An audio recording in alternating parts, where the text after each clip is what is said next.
Chapter 15, The Snake Has a Snack. It was hotter than blazes in South Dakota. I started getting worried in Sioux Falls when Gramps took off his shirt. Passing Mitchell, Gram unbuttoned her dress down to her waist. Just beyond Chamberlain, Gramps got off the freeway and took a detour to the Missouri River. He parked the car beneath a tree overlooking a sandy bank. Gram and Gramps kicked off their shoes and stood in the water. It was quiet and hot, hot, hot. All you could hear was a crow calling somewhere up the river and a distant sound of cars along the highway. The scorching air pressed against my face, and my hair was like a hot, heavy blanket draped on my neck and back. It was so hot you could smell the heat baking the stones and dirt along the bank.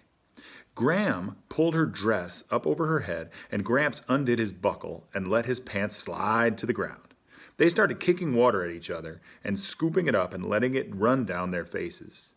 They walked in to where the river was knee-deep and sat down.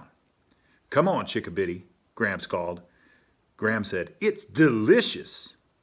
I looked up and down the river, not a soul in sight. The water looked cool and clear. Gram and Gramps sat there in the river, grinning away. I waded in and sat down. It was nearly heaven, with all that cool water rippling and a high, clear sky all around us, and trees waving along the banks. My hair floated all around me. My mother's hair had been long and black, like mine, but a week before she left, she cut it.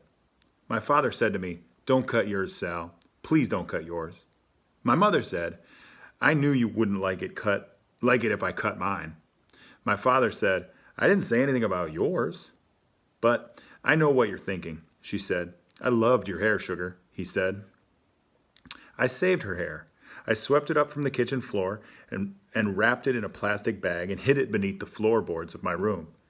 It was still there, along with the postcards she sent. As Gram, Gramps, and I sat in the Missouri River, I tried not to think of the postcards.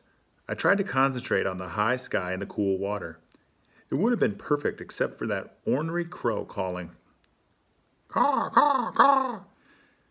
"Will we be here long?" I asked. The boy came out of nowhere. Gramps saw him first and whispered, "Get behind me, Chickabiddy." "You too," he said to Gram. The boy was about 15 or 16 with shaggy dark hair. He wore blue jeans and no shirt, and his chest was brown and muscular. In his hand he held a long bowie knife, its sheath fastened to his belt. He was standing next to Gramps' pants on the bank. I thought of Phoebe, and I knew if she were here, she would be warning us that that boy was a lunatic who would hack us all to pieces. I was wishing we had never stopped at the river, and that my grandparents would be more cautious, maybe even a little more like Phoebe, who saw danger everywhere. As the boy stared at us, Gramps said, "Howdy." The boy said, "This here's private property." Gramps looked all around. "Is it? I didn't see any signs." "It's private property." "Why, heck," Gramps said. "This here's a river. I never heard of no river being private property." The boy picked up Gramps' pants and slid his hand into a pocket. "This land where I'm standing is private property." I was frightened of the boy and wanted Gramps to do something, but Gramps looked cool and calm. He sounded as if he hadn't a care in the world, but I knew that he was worried by the way he kept inching in front of me and Gram. I felt around the riverbed, pulled up a flat stone, and skimmed it across the water. The boy watched the stone, counting the skips. A snake flickered along the bank and slid into the water. "See that tree?" Gramps said. He pointed at an old willow leaning into the water near where the boy stood. "I see it," said the boy, sliding his hand into another of Gramps' pockets. Gramps said, "See that knothole? Watch what this here Chickabiddy can do to that knothole." Gramps winked at me. The veins in his neck were standing out. You could practically see the blood rushing through them. I felt around the riverbed and pulled up another flat, jagged rock. I had done this a million times in the swimming hole in Bybanks. I pulled my arm back and tossed a rock straight at the tree. One edge embedded itself in the knothole. The boy stopped rummaging through Gramps' through Gramps' pockets and eyed me. Gramps said, "Oh," and flailed at the water. She reached down, pulled up a snake, and gave Gramps a puzzled look. "It's a water moccasin, isn't it?" she said. "It's a poisonous one, isn't it?" The snake slithered and wriggled, straining toward the water. "I do believe it has had a snack out of my leg." She stared hard at Gramps. The boy stood on the bank holding Gramps' wallet. Gramps scooped up Gram and carried her out of the water. "Would you mind dropping that thing?" he said to Gram, who was still clutching the snake. To me, he said, "Get on out of there, chickabiddy." As Gramps put Gram on the riverbank, the boy came and knelt beside her. "I'm sure glad you have that knife," Gramps said, reaching for it. As he made a slit in Gram's leg across the snake bite, blood trickled down her ankle.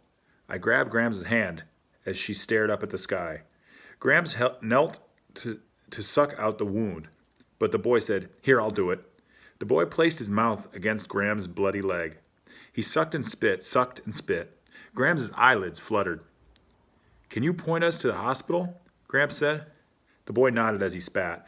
Gramps and the boy carried Gram to the car and settled her into the back seat while I snatched the clothes from the riverbank.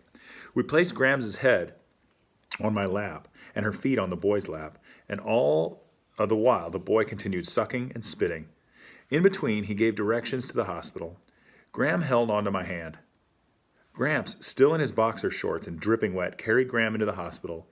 The boy's mouth hovered over her leg the whole time, sucking and spitting. Gram spent the night at the hospital. In the waiting room, the boy from the riverbank sprawled in a chair.